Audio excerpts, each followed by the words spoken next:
ఇప్పుడే Country Delight యాప్ని download చేసుకోండి. Download the Country Delight app now.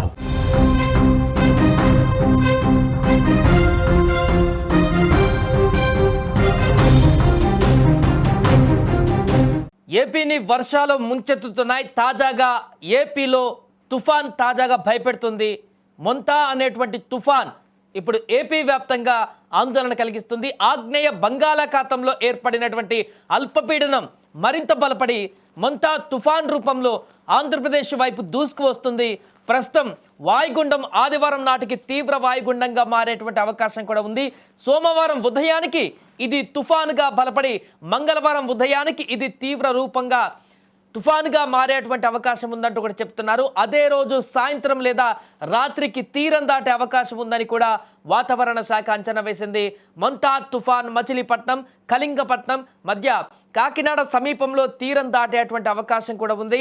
తుఫాన్ తీరం దాటే సమయంలో గంటకు 90 నుంచి 100 కిలోమీటర్ల వేగంతో గరిష్టంగా 110 కిలోమీటర్ల వేగంతో పెనుగాలులు వీచే అవకాశం ఉందని ఐఎండీ హెచ్చరించింది. ఈ గాలుల ప్రభావం భారీ వర్షాల కారణంగా తీర ప్రాంత ప్రజలు అప్రమత్తంగా ఉండాలని అధికారులు హెచ్చరిస్తున్నారు. ఈ యొక్క తుఫాన్ ప్రభావంతో రాష్ట్రంలోని అనేక ప్రాంతాలలో 4 రోజుల పాటు అంటే అక్టోబర్ 26 నుంచి 29వ తేదీ వరకు భారీ నుంచి అతి భారీ వర్షాలు కురిసే అవకాశం ఉంది. ముఖ్యంగా కోస్తాంధ్ర జిల్లాలకు వాతావరణ శాఖ రెడ్ అలర్ట్ జారీ చేసింది. శ్రీకాకుళం నుంచి తిరుపతి వరకు తుఫాను ప్రభావం ఉంటుందని వాతావరణ శాఖ అధికారులు అంచనా వేస్తున్నారు. ఇక బాపట్ల, ప్రకాశం, నెల్లూరు, కడప, అన్నమయ్య, తిరుపతి జిల్లాలలో రేపు రెడ్ అలర్ట్ జారీ అయిపోయింది. ఆయా జిల్లాలలో అత్యధిక వర్షపాతం నమోదయ్యేటువంటి అవకాశం ఉంది. కోనసీమ, పశ్చిమ గోదావరి, కృష్ణా, గుంటూరు, పల్నాడు, నంద్యాల, చిత్తూరు జిల్లాలలో ఆరెంజ్ అలర్ట్ జారీ చేశారు. అల్లూరి, ఏలూరు, ఎన్టీఆర్, కర్నూలు, అనంతపురం, సత్యసాయి జిల్లాలలోనూ మోస్తారు నుంచి భారీ వర్షాలు కురుస్తాయంటూ కూడా చెప్తున్నారు. మొంతా తుఫాను ముప్పు నేపథ్యంలో ఆంధ్రప్రదేశ్ ప్రభుత్వం అప్రమత్తమైంది. ప్రాణ ఆస్తి నష్టం జరగకుండా తగిన చర్యలు చేపట్టాలని సీఎం చంద్రబాబు అధికారులను ఇప్పటికే ఆదేశించారు. ఎన్డీఆర్ఎఫ్ కానీ ఎస్డీఆర్ఎఫ్ బృందాలను ముందుగానే సిద్ధం చేసి తీర ప్రాంత ప్రజలను సురక్షిత ప్రాంతాలకు తరలించాలని సూచించారు. అత్యవసర పరిస్థితుల కోసం కంట్రోల్ రూమ్లను 24/7 అందుబాటులో ఉంచారు.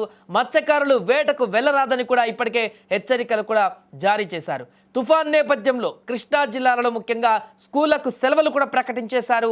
ఈ నెల 27, 28, 29 తేదీలలో కృష్ణా జిల్లాలలో అతి భారీ వర్షాలు కురిసే అవకాశం ఉన్నందున జిల్లాలోని అన్ని ప్రభుత్వ, ప్రైవేటు విద్యా సంస్థలకు సెలవులు ప్రకటిస్తున్నట్లు జిల్లా కలెక్టర్ డికే బాలాజీ తెలిపారు.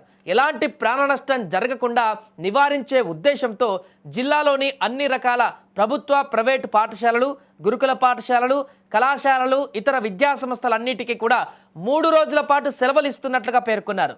జిల్లాలోని సాంఘిక సంక్షేమ, ఎస్టీబీసీ, మైనార్టీ సంక్షేమ వసతి గృహాలలోని విద్యార్థులందరూ కూడా ఈ నెల 26వ తేదీ సాయంత్రంలోగా ఇళ్లకు వెళ్లే విధంగా అధికారులు బాధ్యత తీసుకోవాలని సూచించారు.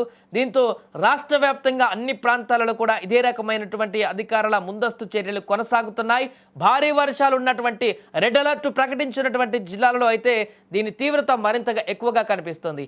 ఈ తుఫాను ప్రభావం ఏ రకంగా ఉండబోతుంది, తీర ప్రాంతాలలో ముఖ్యంగా రెడ్ అలర్ట్ ప్రకటించినటువంటి జిల్లాలలో ఎలాంటి ప్రభావాన్ని చూపించబోతుందనేది అక్కడ ఆందోళనగా మారింది. ప్రజలందరూ కూడా దీనికి సంబంధించి జాగ్రత్తలు కూడా తీసుకోవాలంటూ చెప్తున్నారు అధికారులు.